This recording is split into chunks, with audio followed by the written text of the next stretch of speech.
Huh? Uh-oh.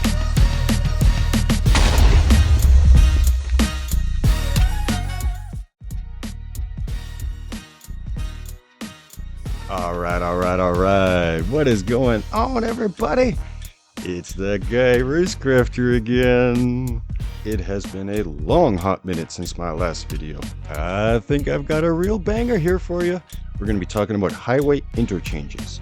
This is another video on my ongoing series on how to build curved roads in Minecraft, and I've chosen 3 specific types of interchanges to showcase for you as they all incorporate elements of my previous videos. So if you're new here, I encourage you to go check those out, and if you're one of my returning viewers, don't forget those videos are there in case you need them. Now these are really big builds, so I'm going to be giving you some tips and tricks on how to make life a little bit easier for you while building them. All these videos, of course, will be linked down in the description below. So sit back, strap on your seatbelt, and let's get this video rolling.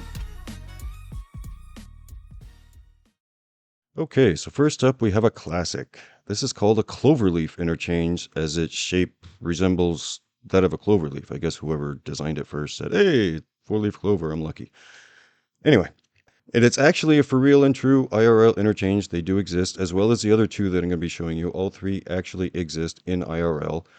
This one is probably the most common type that you see, and it has several different variations. Okay, so you have your north, south, east, west crisscross lanes. Then you have these long sweeping on-off ramps that connect each of those 4 corners. And then tucked in between, you got these 4 circles. You can go from any direction to any direction. So how does it work? So if you're traveling this way, north, and you want to go this way, east, you just simply come along and take this long sweeping off ramp here and you're on your way. Now, if you're traveling west, this way, and you want to go south, this way, you would come along here and take this circle right here, go underneath and be on your way. Now, you can also do kind of like a U-turn thing on these too. So if you're traveling on and be like, oh shit, we forgot grandma. Or you would come along here, go around this circle here, and then immediately take this circle here to go back underneath and be going headed back in the same direction you were coming from. Super simple stuff. So my goal when I built this interchange was to create like a major interstate, as I didn't have one yet. So major as in 3 lanes wide here, but I did add these 2 extra kind of service lanes. They're just for the on-off traffic, where the through traffic on these 3 lanes stays uncluttered. And then these 2 service lanes here will eventually merge into the 3 to create 5 lanes on each side. So that is the Cloverleaf design interchange. Next up, we have a diamond divergent interchange. This one is really cool. And as Americans, we get to drive on the left side of the road and it's totally legal. Albeit for a very short distance, but it's still legal. This one's got some nice long sweeping curves. There are some Y intersections and even some crisscross intersections in the top. Definitely not a common one, and in my research I only saw it in a few states, but it's a smart, well thought out design. It's really cool. I love it. So, how does it work? Well, pretty much the same as the other one. If you are traveling north this way and you want to go east over here, you would just come along this long ramp here, stay to the right, merge on here, and go off on your way. If you were traveling north still and wanted to go west, you would still take that same off ramp, but this time stay to the left on the Y, come up through here, and now notice we're on the left side of the road here. You crisscross this intersection here. There's traffic lights there, and then continue on your way that way. Now this one also has the U-turn. So if you're traveling this way south and again, oh shit, we forgot grandma. Well, you would just take this exit here, continue on the Y, and then immediately get right back on here and go back in the same direction you were coming from. Really cool stuff. I guess now looking at it, I understand where the diamond name came from, because for a while I was thinking, what the heck, why is it called a diamond? I guess there's this shape here and the whole thing is kind of a diamond shape, I guess. I don't know. I didn't name it. I just built it. Maybe technically this would be called just an overpass, as it's not really an interstate to interstate interchange. It's more of a interstate to like rural country highway or major city street, as obviously there would not be a crisscross intersection with traffic lights in the middle of an interstate, as just asking to die at that point. Definitely has its place, as you're probably going to use this more than you would use interstate to interstate interchange. So again, with this one, I use 3 lanes per side, although I think the median is narrower on this one. I'm not quite sure.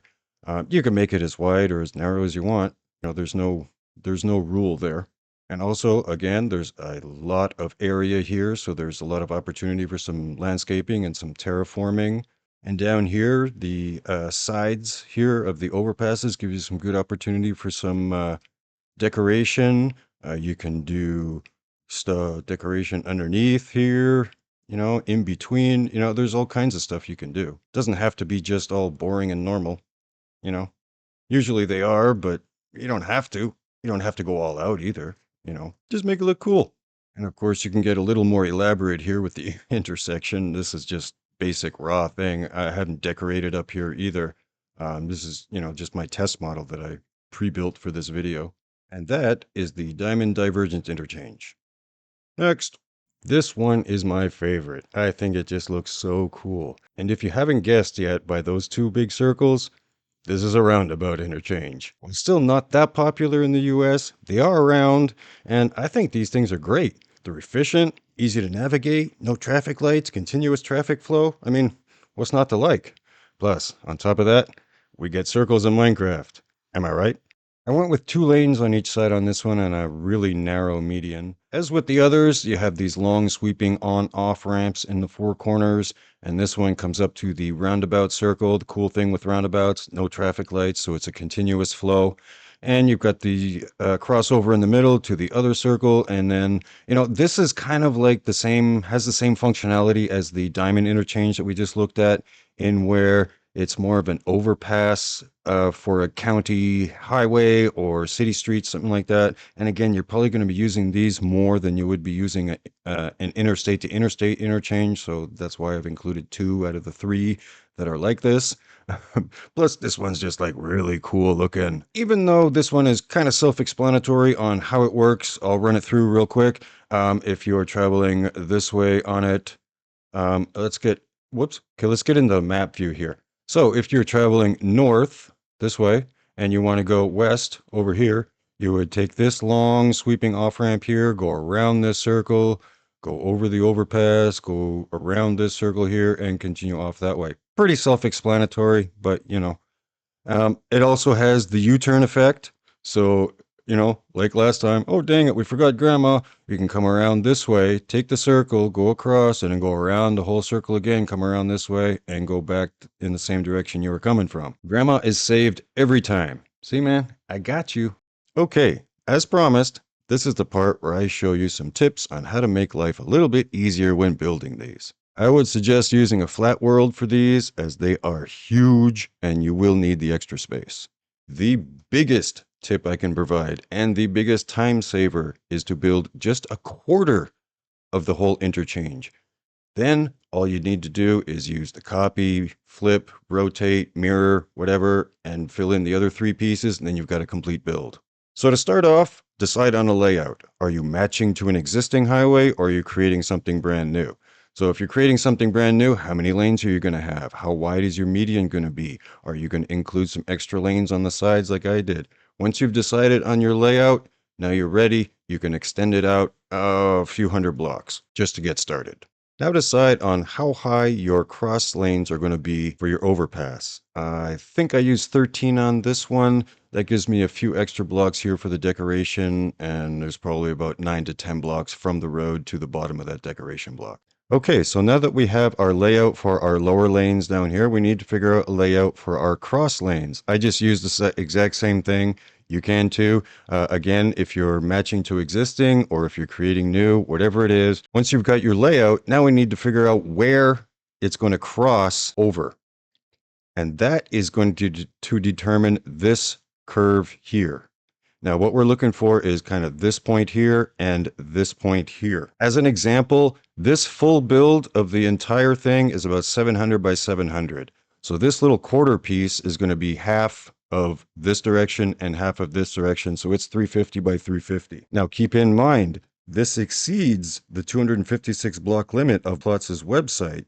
So when building these, you're going to need to puzzle the pieces together. Actually, that might need a whole video on its own. Let me know if that's something you guys would want to see. Essentially, it's kind of the same technique as I'm going to be showing you here with a few little tweaks. And I hate to sound like a broken record plugging these videos, but the sweeping curves video will show you how to build a sweeping curve.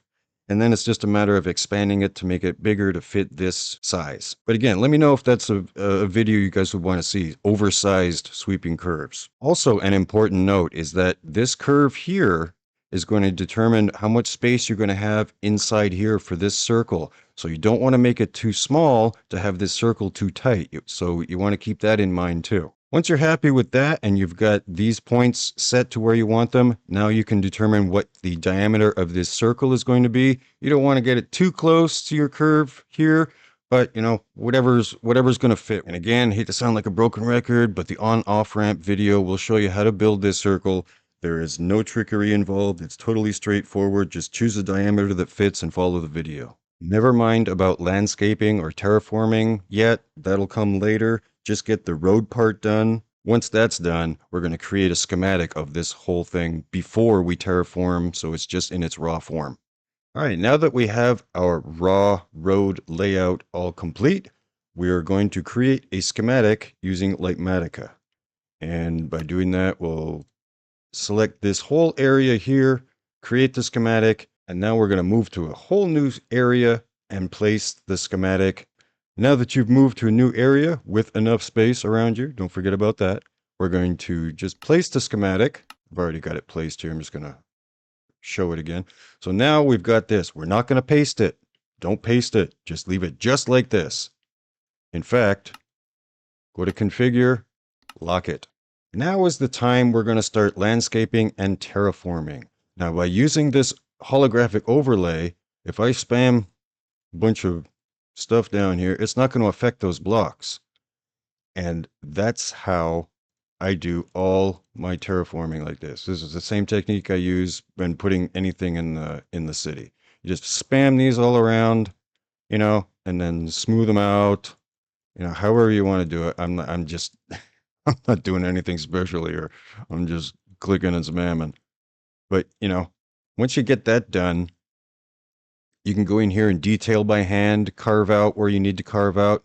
Then once that you're all happy with all your terraforming, then you can go ahead and paste in your schematic and everything's going to be super smooth, tight, perfect. It's all going to look dope. And then once all that's pasted in and everything's perfect, you've landscaped, you've detailed, you're all ready. Now we're going to create a schematic of this entire thing, and that is going to be our main template to use to create the other 3 sections to complete the entire interchange. So the first thing I'll do is I will load that schematic we just created of the final product. And of course, I'll be making sure I have plenty of space on either side to make the entire thing. I'm not going to paste it. Don't paste, just place.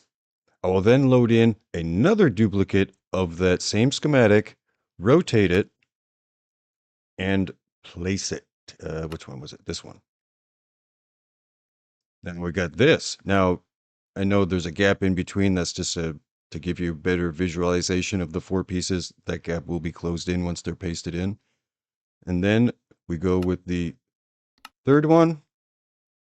So now we've got our 3 pieces, and then our final one, which the other 2 pieces need rotation and a mirroring as well. Basically the same thing. So now we've got all 4 pieces ready to go. We close the gaps, we double check, triple check, make sure everything lines up. Then we can paste all 4 in, and voila, a complete interchange. Okay, I know what you're thinking. Race, those other 2 are different. What about those? Well, I am glad you asked, because the techniques are the same, but the process is a little bit different. Let's get into it. Okay, so start same as last time. Decide on a layout. Actually, this is the same for any road you're going to build. Decide on your layout. Once we have the layout, we know exactly our distance here for this crossover bridge. Then it's just a matter of figuring out how far does this circle need to be away from center to get this curve to match up nice. Okay, so as you can see here, I've got two schematic templates placed down here, and these are the exact templates I show you how to build in the sweeping curves video. And to be honest, I use these a lot. They are super handy. Now, with a little bit of trial and error, I was able to space it out just enough to be able to figure out what this curve could be. So by using those templates, that gave me a really good idea of how large this diameter circle needed to be. Now again, with a little bit of trial and error, got the circle diameter. So after fiddling around with this to get the circle, now I can work on getting this curve here to match up with the circle. Okay, so now we can focus on getting this curve done. And we're a little bit stuck right now because where do we start? What kind of dimensions are we even going to be starting with? Well, what do we know? We do know the distance between this white line here of our layout and the center line of the circle because we know where our circle is going to be. So that's a really good starting point. So for this purpose, in this video here, this distance here is 80. Now, don't be too quick. Don't get down here and make a circle that's only 80 wide, because remember, we're only using a quarter of this circle for these curves. So meaning that the distance from here to here needs to be double this distance. So 80 doubled is 160. So that's 160 right there. And now we're still stuck as we don't know what this distance is going to be. So how are we going to figure out this distance here? I mean, especially if this is your first time building something like this, you have no reference. All you know, it's big. Unless you watch my videos, then you already know. Since this wasn't the first one I built, I did have some kind of reference. As I mentioned, the other one, not this one, the other one was 700 by 700. So I knew that this distance across was not going to be 700. It wasn't nearly as wide, but this could be. So I just started with a number and went from there. That's pretty much what you're going to have to do if you're building something that is not within these dimensions that I'm showing you. My aim here for these videos is to give you the tools and to give you the process and techniques on how to do it. Then doesn't matter what size it is, you can do it. Okay, let's get back on track here. Now, since we only know one dimension here, our width, which this I'm calling the width and this I'm calling the length, a good place to start when only knowing one of your dimensions is to either cut it in half or double it. Since we know that our width is shorter than our length, we're going to double our width. And again, if you know the length, but you don't know your width, just cut your length in half and start from there. So we're going to take our 80 that we have calculated for here, double that to 160. I'm going to start with those two numbers to make our curve over here. We're going to grab our center line from our circle here because that's the distance that we know. And we're going to go out and place a block so we know where our center is and then start to try to figure out this curve. All right, so I grabbed my center line from my circle over there. I counted out 160 blocks. I placed a block here so I know where I'm at. Now I'm ready to test our numbers. So we're going to do a hollow cylinder, which is HCil. We're going to use white concrete. Our numbers were 80 and then doubled 160, and let's see what we get. All right, looks like we're pretty much right on the money here. Matches up nicely. Although up here, as you can see from my larger reference circle, we're a little bit short. We don't quite meet that circle there to join it up. So back to our center block, undo that, and we'll make our length a little bit bigger. So by stepping up our 160 block length that we had calculated for this to 200, now we are almost dead on that point there, and we're still matching up over there as this was the reference point that I had showed you just in the clip earlier. So that is a really good start. Now it's just a matter of fine-tuning things, moving things to where they really should be, rather than just have these bunch of circles and ovals up in the air. But now you can kind of grasp the idea of what you need to do to try and get all these things to work together. It looks like a mess at first, but then everything comes together and it creates this beautiful picture. All right, so now that we've tweaked and tuned all these things, we've got them all placed where we want them. What I'm going to do, since I know all this is going to be mirrored on that side, I'm just going to build this half right here. So I would get to work, I build all this, make that nice, get this curve all situated and meshed in here. And then it's just a simple matter of copying this half, flipping it over, pasting it in over there, copying this portion here, and this half of this, I suppose, if you really wanted to. It doesn't matter because you're just going to repaste it in. It's going to be the same thing. So you can grab extra off that and just do this quarter, flip it over, paste that in, and do the quarters just like we did on the other one. And then again, with the same process over there of doing quarters and halves and flipping, rotating, and pasting them in. Once you've got all that done, you create your full schematic of everything. Now, again, before you do any terraforming, any landscaping, anything like that, you want to have this in its raw form so you can create that without disturbing the blocks like I showed you, just using the schematic and terraforming the area around it without disturbing anything. It's pretty much like you're just carving out the area to place your schematic into. And then once that's done, everything comes together and you get a full picture. So I hope I've inspired you. I hope I've been able to teach you something. And I really hope I've been able to explain all the details and little things. I know I didn't go into full detail on this. It might require like a separate video just for each one of these, as they're so large and there are so many different steps involved. But I hope I've been able to explain myself, to give you the process and give you a technique on how to build these things. But of course, as always, if you have any questions, please drop them down in the comments. I'm happy to help. I'm here. I read them all. I answer them all. All you people who've made it this far in the video, thank you so much for watching. I'm out of here. See ya. Whoa, whoa, whoa, whoa, whoa, whoa. Where are you going? I got awesome over here on the left. I got more awesome over here on the right. And for all the awesome, click that subscribe button. Thanks for watching. See you next time.